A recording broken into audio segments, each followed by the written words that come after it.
parang unusual eh yung mga ginagawa nila. Yun lang, yung parang yun nga po, may theatrics na I've been nakaka-attend naman po ako ng mga hearing eh, actual hearings, pero hindi naman po ganito na parang parang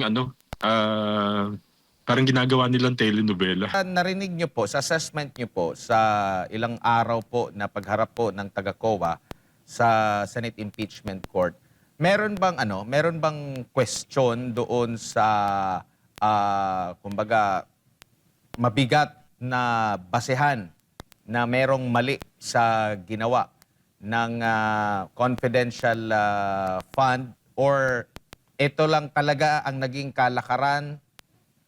Meron pa naman yang pwede pa naman yang maresolba. Masyado lang mabilis yung sa auditing kasi nga maraming nakakapansin, parang itinaon pa nga doon sa mga pagdinig para magmukhang masama ang pangalawang pangulo, Colonel. Kasi napansin din natin nung pagtatanong sa kanya, like kagaya doon sa paggamit ng mga codes, hindi naman talaga ganun yung ano niya, yung reaction niya sa na, uy, hindi yan, bawal yan. Parang walang ganun na reaksyon, Colonel, na parang nagpapatunay ba na ito talaga'y matagal ng karakaran sa paggamit ng confidential fund. Yun nga po no. Kasi po ang ang ano natin, I might sound biased, pero I'm trying to analyze po yung impeachment process, especially yung nangyayari ngayon na dun sa my confidential funds. Way ko po yun eh. Tinitignan ko yung actual na nangyayari sa ground sa amin nung araw. At saka ito pong binabanggit itong witness ngayon na alam naman po natin na kanya-kanya po tayong field of expertise eh. Pero yung pong mga ibang di-discuss nila, of course, it may be required by law, but some of them also have exemptions na ini-specify naman din po doon sa mga issuances ng ating government agencies na involved po dito. Ang nangyayari lang po kasi parang yun nga po, parang nagkakaroon ng yung targeting ang nangyayari. Meron silang agenda na nakakalimutan na po natin na ang purpose ng ginagawa nila is really yung accountability of public officials. Pero dito po makikita natin may theatrics. May mga may mga palabas. Like for example, nung dinala, nakita niyo po yung nung they were um, bringing in their supposedly evidence na ang lalaki nung box, na ang lalaki ng signages na confidential funds, and one guy also has had to stop and had the media, the press to take a photo nung box. Tapos yung pong mga yung mga I won't, how would I call it, parang unusual eh yung mga ginagawa nila. Yun lang, yung parang yun nga po, may theatrics na I've been nakaka-attend naman po ako ng mga hearing eh, actual hearings, pero hindi naman po ganito na parang parang ginagawa nilang telenovela. Opo, Sad to say. pagdating po sa national security, sa concern natin sa national security, delikado po ba itong ginagawa nila ngayon, lalo na dito sa talagang pag-question sa confidential at intel fund? Maaari ba itong makaapekto sa kabuang operasyon ng atin pong gobyerno, lalo na doon sa pagkuha ng mga impormasyon na makakatulong para maprotektahan po yung ating gobyerno, ang atin pong bansa, considering marami din pong ahensya ng gobyerno at malalaki pa yung kanilang confidential fund? Para ba itong ang ginagawa masama ba sa ating gobyerno sa kalaunan? Tama ka dyan, Brother Jade and Admar. Yung pong paghahanap ng accountability ay hindi po mali yun. Tama po, at yun po ay dapat ginagawa ng ating mga kinauukulan. Pero yung pag-i-expose, ito pong mga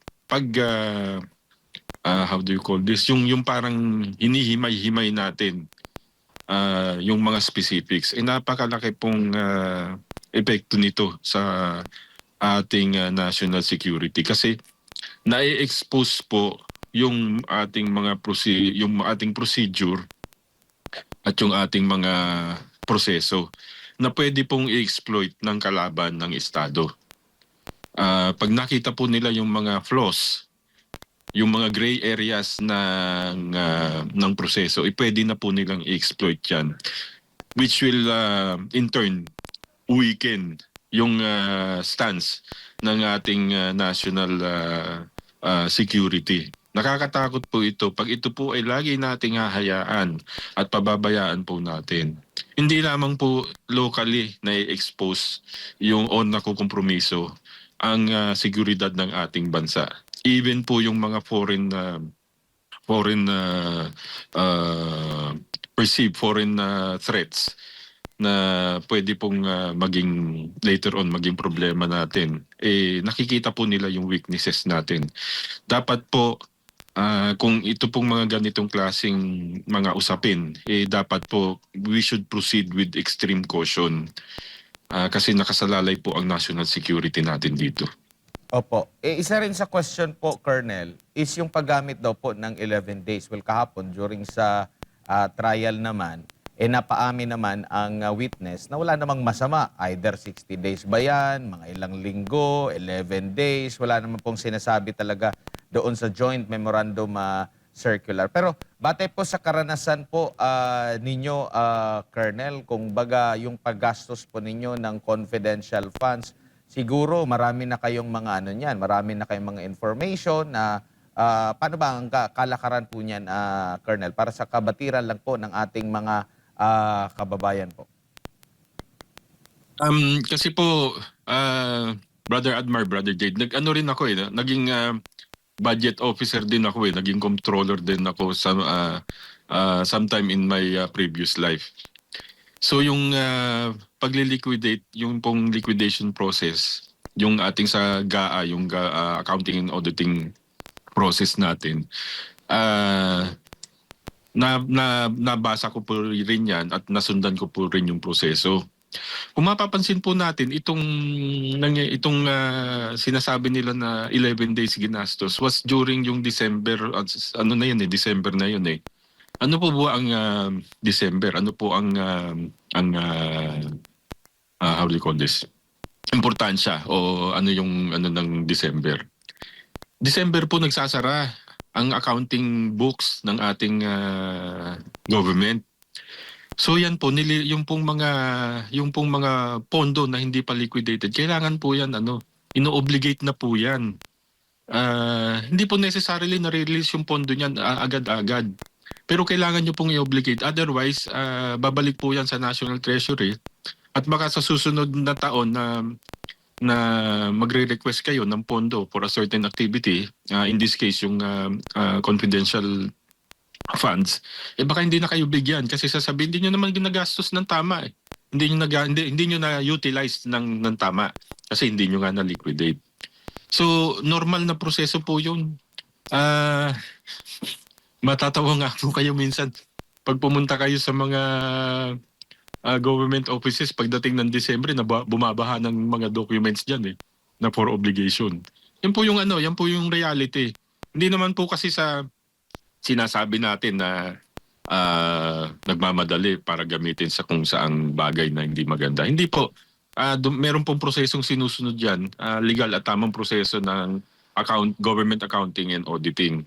Inihahabol po natin kasi ang purpose po natin na magamit po at ma-utilize yung pondo na yon. Kasi kung hindi po natin yan na ma-utilize, yun nga po sinasabi ko, baka later on, pagdating ng susunod na taon sasabihin ng hindi niyo naman na-utilize, hindi niyo naman nagagamit. Baka hindi niyo to kailangan. So bibigay na lang po natin yan sa ibang agencies na kakailanganin yan. Paano po kung by that time kailangan na talaga ninyo. So ganun po 'yun. Yung proseso na dinadaanan yan.